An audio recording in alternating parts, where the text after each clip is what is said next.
वंदे मातरम। कक्षा षष्ठी विषय हिंदी की इस ऑनलाइन कक्षा में आप सभी का हार्दिक स्वागत अभिनंदन। आज अपन आदर्श व्याकरण कक्षा षष्ठी के अंदर पाठ 7 संज्ञा रूप ये पढ़ने वाले हैं। तो आइए अपन ये पाठ पढ़ते हैं। संज्ञा रूप।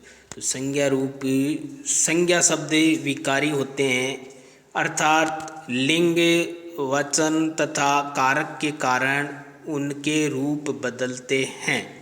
इस पाठ में लिंग, वचन तथा कारक की सामान्य जानकारी के साथ साथ हम उनके प्रभाव से बने संज्ञा पदों का अध्ययन करेंगे।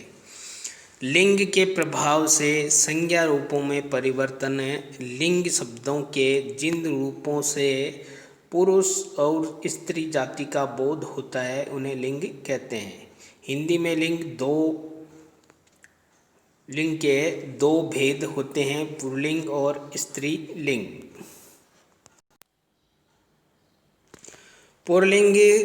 पुल्लिंग से पुरुष जाति का बोध होता है, जैसे बेटा, बालक, राजा, राम, हाथी, पंडित, कुत्ता आदि। स्त्रीलिंग से स्त्री जाति का बोध होता है, जैसे गाय, मोरनी, बालिका, वर्षा, कुर्सी, मछली, छाता आदि। नियम 1। एकारांत तथा आकारांत पुल्लिंग शब्दों के अंत में ए तथा आ के स्थान पर ई करने से संज्ञा शब्द स्त्रीलिंग हो जाता है। जैसे पुल्लिंग शब्द है पुत्र, तो स्त्रीलिंग बन जाएगा पुत्री, ई शब्द लगाने से पुत्री शब्द बन जाएगा। इसी प्रकार पुल्लिंग शब्द है दादा, और अंत में आ के स्थान पर ई करने से संज्ञा शब्द बन जाएगा दादी, स्त्रीलिंग हो जाएगा ये। पुल्लिंग शब्द है बेटा, तो इसके अंदर है आ के स्थान पर ई करने से संज्ञा शब्द स्त्रीलिंग हो जाएगा बेटी। इसी प्रकार घोड़ा, तो आ के स्थान पर ई करने से संज्ञा शब्द स्त्रीलिंग हो जाएगा घोड़ी। नियम 2। कपिजय अकारांत पुल्लिंग शब्दों को ईयांत कर देने पर स्त्री जाति का बोध कराने लगते हैं, जैसे कुत्ता, तो ईयांत करने से कुतिया। बूढ़ा से बुढ़िया, चूहा से चूहिया, बेटा से बिटिया आदि। नियम 3। व्यवसाय सूचक पुल्लिंग शब्दों के अंत में इन कर देने पर ये पद स्त्रीलिंग बन जाते हैं, जैसे सुनार, तो इसका इन करेंगे तो सुनारिन। कुम्हार से कुम्हारिन, धोबी से धोबिन, लोहार से लोहारिन। नियम 4।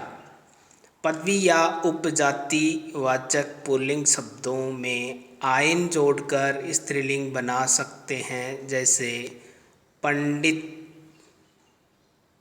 इसमें आयन जोड़ेंगे तो बन जाएगा पंडिताइन। चौधरी, इसमें आयन शब्द जोड़ेंगे तो बन जाएगा चौधराइन।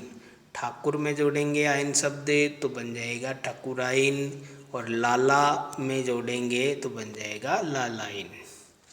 नियम 5 है कुछ एकारांत पुल्लिंग शब्दों में आनी जोड़ने पर स्त्रीलिंग का बोध कराने लगते हैं, जैसे जेठ, और इसमें आनी जोड़ेंगे तो बन जाएगा जेठानी।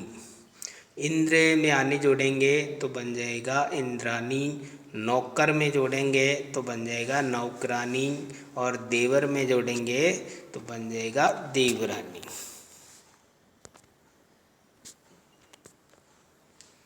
नियम 6। अकारांत पुल्लिंग शब्दों के अंत में नी कर देने पर वे स्त्रीलिंग बन जाते हैं, जैसे मोर का मोरनी, शेर का शेरनी, ऊंट का ऊंटनी, सिंह का सिंहनी आदि।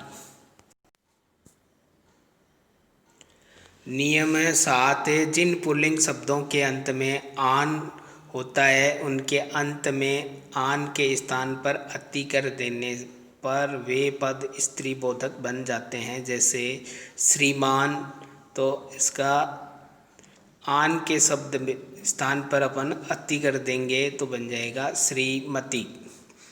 गुणवान के स्थान पर अति करेंगे व आन शब्द के स्थान पर अति करेंगे तो हो जाएगा गुणवती।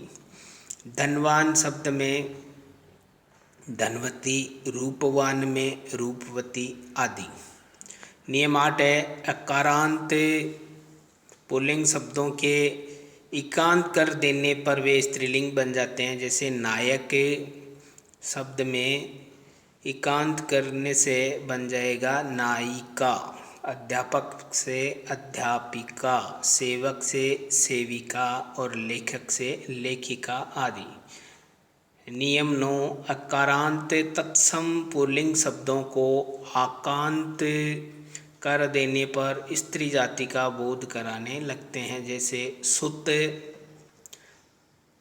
शब्द से सुता, शूद्र से शूद्रा, प्रिय से प्रिया, बाल से बाला आदि। नियम 10, अनेक पुल्लिंग शब्द स्त्रीलिंग शब्दों से सर्वथा भिन्न होते हैं। जैसे विद्वान का विदुषी, वर का वधू, कवि का कवयित्री, पुरुष का स्त्री, राजा का रानी, ससुर का सास, बैल का गाय, जहाज का नौका। तो आज अपन इस ऑनलाइन कक्षा में ये नियम हैं जो 10, ये अपने को गृह कार्य के अंदर लिखेंगे और आगे अपन वचन से संज्ञा रूपों में परिवर्तन ये आगे की कक्षा के अंदर पढ़ेंगे। जय हिंद।